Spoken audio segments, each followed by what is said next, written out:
What is going up, YouTube family? How are you guys doing today? Well, it has been a minute, but I am back and I've been collecting some parts. So in today's video, we're gonna go over everything and we're gonna start rebuilding that rear end, or kind of giving it a little bit of a makeover, a refresh. So let's get into it, guys. It's gonna be a good one. Stay tuned.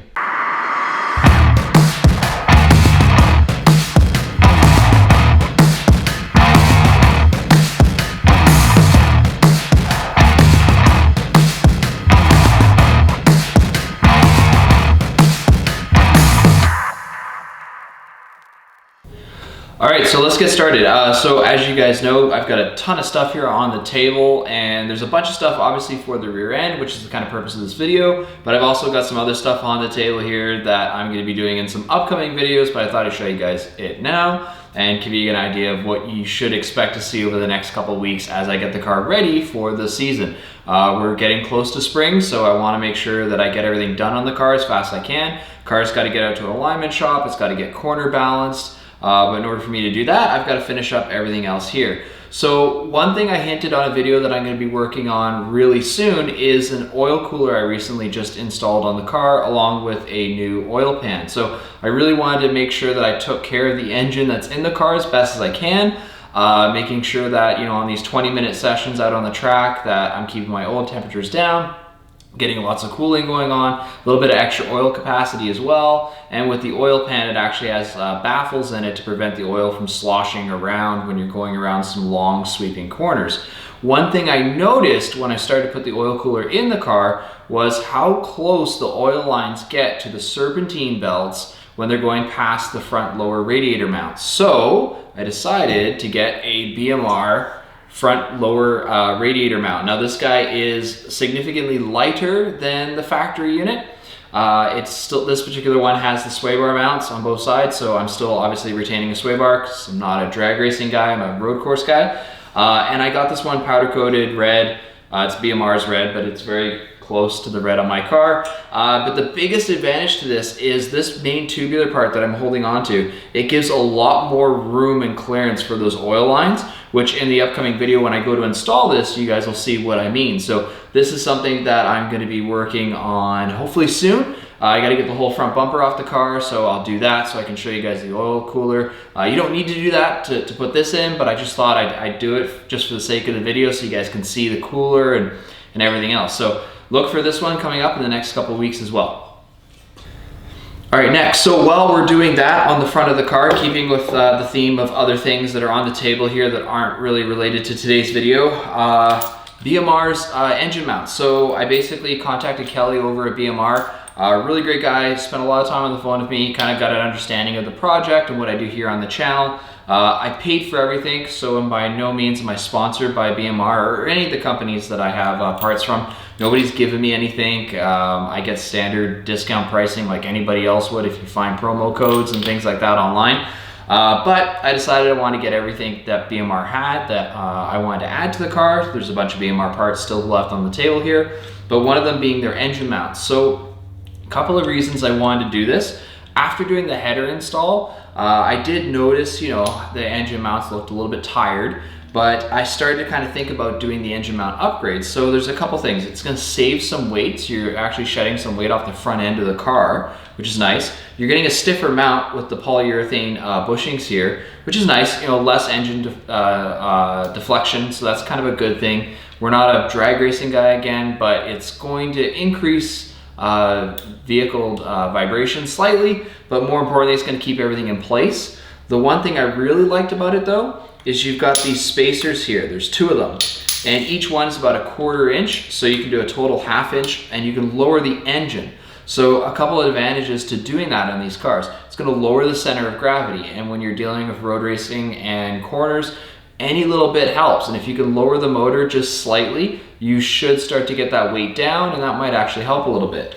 So that's one benefit of it. You got the first one being weight savings, the second one being reducing the engine, the height. The other advantage is if I ever decide to do a Cobra Jet intake manifold down the road, they have issues with the strut tower brace clearing those. Some guys just simply stack a couple washers on the shock towers to raise the bar, and that does work. It's maybe not the best solution, but it does work.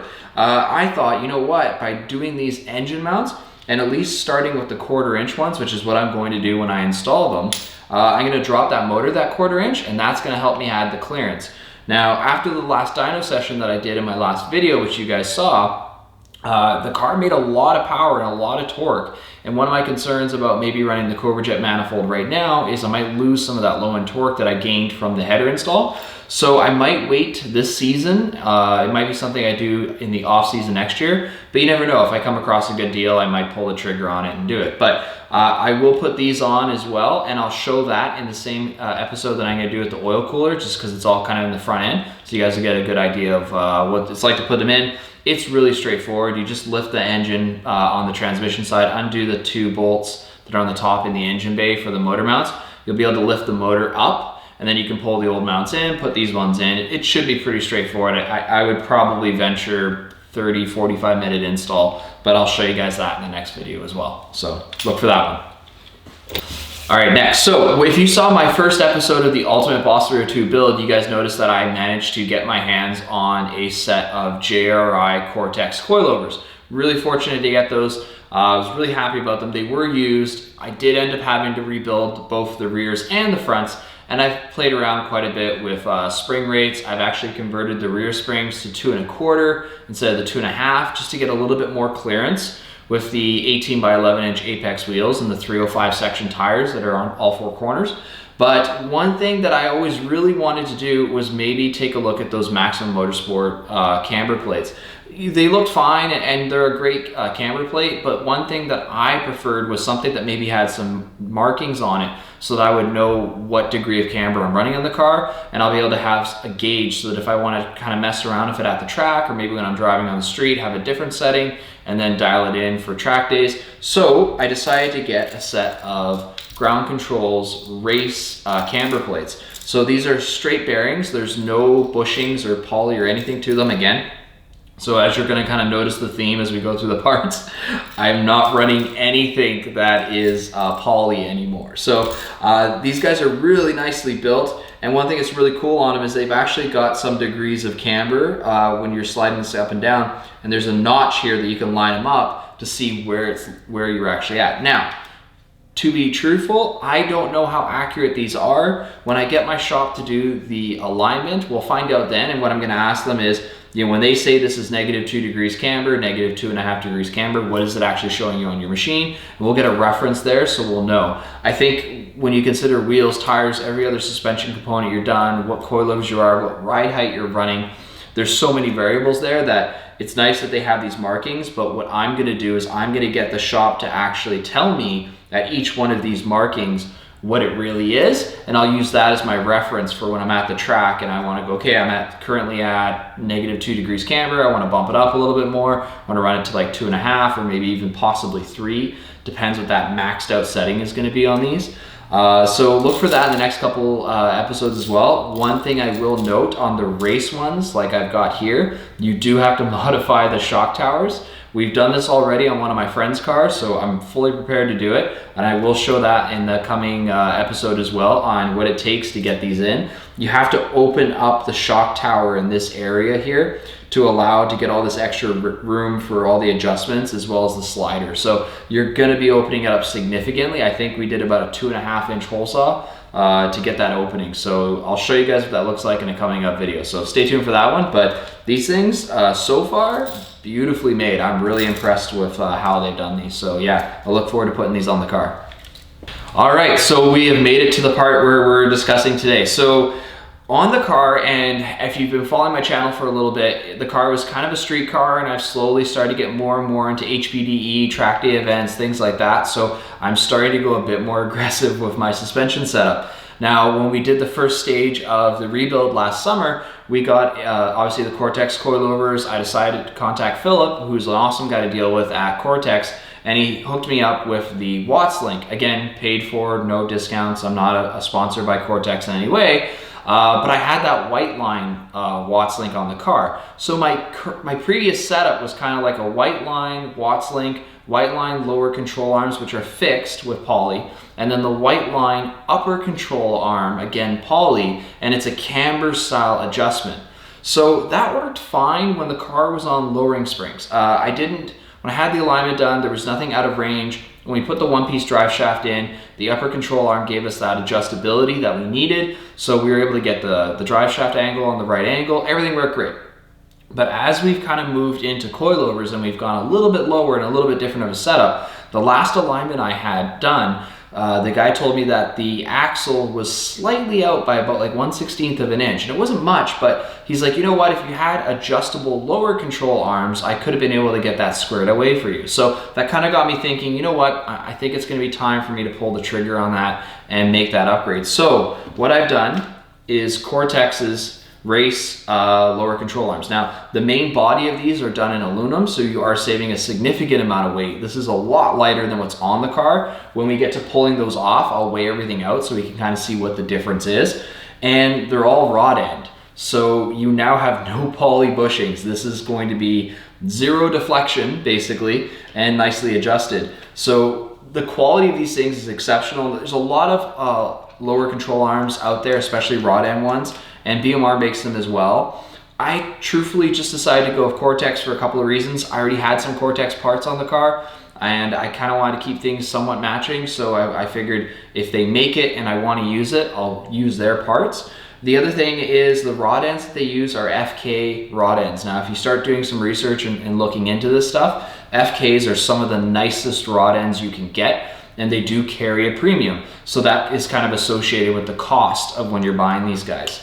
The other thing when you're considering the Cortex ones is they don't sell the arms separately. They come with their lower control arm relocation brackets. So these ones give you 2 extra mounting locations. Now, I already have the white line ones on the car, but in looking at these things, I think, Philip has said many times that he really takes weight into consideration. And I think he's definitely done that in this, because this is one piece of steel that's just been bent. They don't weld them. The white line, BMRs, and a few other ones out there, they're stacked steel plates that they weld.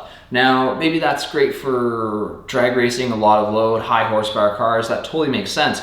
But in my case, I don't need that extra weight back there, and I don't need that extra reinforcement. So I think these things are going to be a great addition. One, they're powder coated the exact same as my white line brackets, as well as my coilover brackets. So that's aesthetically, it's pleasing to me. I like to know that all my stuff kind of matches. It's just a thing.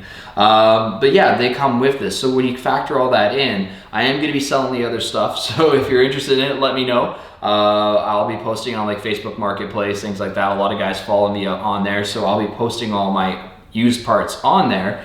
But yeah, those come with it. So moving on to the upper.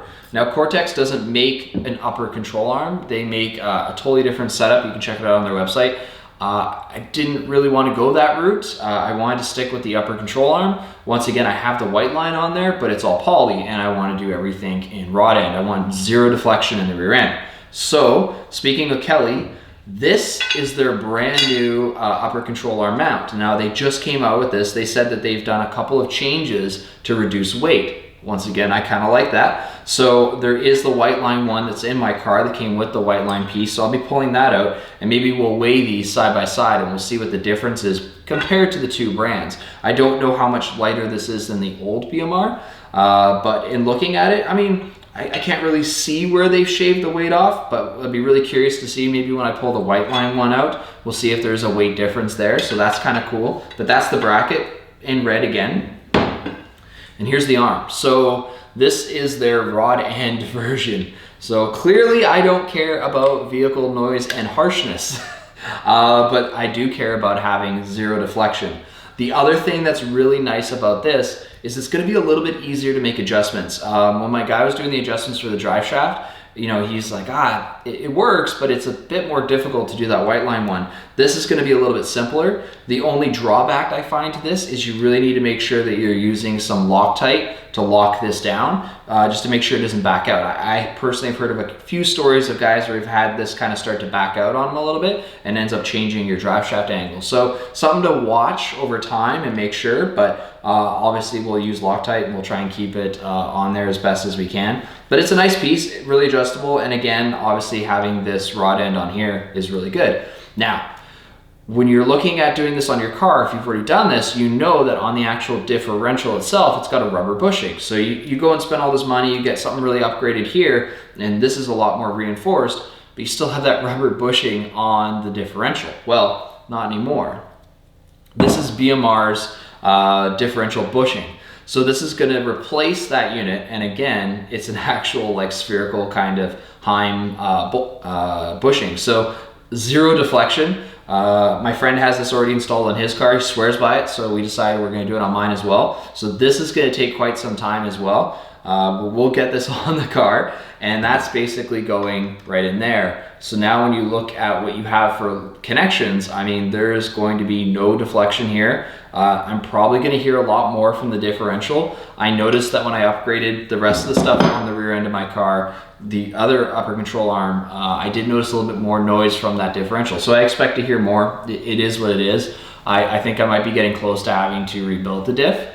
I don't know 100% yet, but I'm just starting to notice a little bit more of a whine from it. I've changed fluid, I've done all those things, but we'll see how it sounds after this. So this is kind of the parts and the layout, and next we'll get started on pulling some stuff out, and then I'll show you guys some of the weight differences, and then we'll go from there. So I'm really excited. Let's get started. All right, guys, so it's the next day here, and I managed to get the white line control arms and relocation brackets out of the car. And I got one of the Cortex ones installed, and I'm going to show you guys that next. But I wanted to show you guys the weight difference on these guys. So I got one of these Amazon scales here. I'll let it zero out. There we go. Just to kind of give you an idea. So here is the relocation bracket. Comes in at 3.14 pounds. So not bad. Let's take a look at the Cortex equivalent. So 2.7, so already we're shaving quite a bit of weight. And when you look at the design difference, I mean, I guess it just depends what you do with the car, right? Like this thing is multi-piece and it's all been welded in, right? When you see it on that side and all here on the back side's all been welded in. So it's just a different design. It's pretty robust and obviously it's pretty heavy. So if you're a drag racing guy, yeah, this is maybe stronger, I don't know. But the way Cortex does it is it's one piece, which is kind of nice. And I understand now why they sell the bracket with their arms, and it has to do with the way their spacers are done with their rod ends. These are FK rod ends, and this spacing I think is different than what you're seeing on the spacing on these. So I think that kind of plays into it. So, and I left the relocation bolts in both, so it kind of gives you a pretty fair comparison in the weight between the two of them. So now let's look at how much these arms weigh. Now I've got this thing set up on the side just so that the arms are making contact, so we're getting kind of a true measurement as we go across. Let's just get that guy on there so it doesn't move. Go like that. So 7 pounds, 0.04. So pretty heavy. Now when you look at the Cortex, now these are the Cortex race units. So the big difference between this and their street one is a couple things. The main body here is actually made out of aluminum, and then the ends are rod ends, whereas with their street version, they've kind of got their version of like a poly end. It's still very similar to like a rod end, but it's actually poly. These ones are the pure race. So these are no rubber, no deflection whatsoever. So let's see what this guy weighs. Now I'm trying to make sure it's not touching the counter there so you can kind of see. But look at that, 3.4. So it's pretty much half of what the white line equivalent stuff is. So for me, this is huge. I mean, this I'm road racing, this is the kind of stuff I'm doing HVDE. So I like the idea of saving weight, and this is a significant amount of weight you're saving. So that's kind of all these guys. But let me show you real quick what's going on underneath. So I've got this one installed, and as you can see, there's the beautiful arm and the relocation brackets. You can see all the jack stands I'm using, because the next step is obviously to do the upper control arm, which I still have the white line unit in the car, which I can kind of get underneath here and show you. So, there's all my Cortex goodiness. Got our Cortex Watts link, and it's so hard to see, but it's kind of tucked up in there. We still have the white line unit, so I'm gonna have to drop the whole axle now so I can get to that. And, you know, swapping out this is not going to be that big of a deal. I'm more concerned about drilling out that bushing on the actual differential. That's going to be the tricky part. So I think, so I don't make this thing into like a crazy long video, what I'm going to do is maybe wrap this one up on this part for you guys. As you can see, I've got the rear seat delete out, and I'm actually starting to pull I've already got the bolt out for the upper control arm, so that's going to be pretty quick. Got that guy out there. And that's really it for now. So I want to kind of break this up. Maybe we'll do this as like a 2-part series of this part of the build, where I'll do the rest with the upper control arm, so you guys kind of get an idea of how that's involved. I think with that bushing, it's going to be really tricky, so I want to kind of show you guys how I approach it and how I do it. And then we'll start tackling the front of the car. We'll start going over everything on there. I'm going to rip the front end off. We'll do that oil cooler that's in the car right now. I'll show you guys that. And one thing that's really cool that I hope you guys are going to look forward to doing is, once I've got this car kind of all dialed in, I'm going to get it corner balanced, aligned, all that kind of stuff going on with it. We've done the dyno already. I'm going to take it over to a good friend of mine, his place. He has an actual proper hoist. We're going to get the car up in the air, and we're going to do a complete tour for you guys and show you everything that's really been done. Because as you know, if you've been following my channel, a lot of what I've done to this car is what you can't see. It's all underneath the car. And you know, the quick jacks is nice, and I can kind of get it up in the air a little bit, but to really truly appreciate it, we're going to try and do that. So I hope that's going to be really cool. I'm excited to do that, and hopefully you guys will enjoy it as well. So that's it for today. I will see you guys shortly. I'll get this video up right away so you can kind of see this and follow along and know what's coming up next. And then we'll see you on part 2. All right, guys, have a good night. Take care. Bye.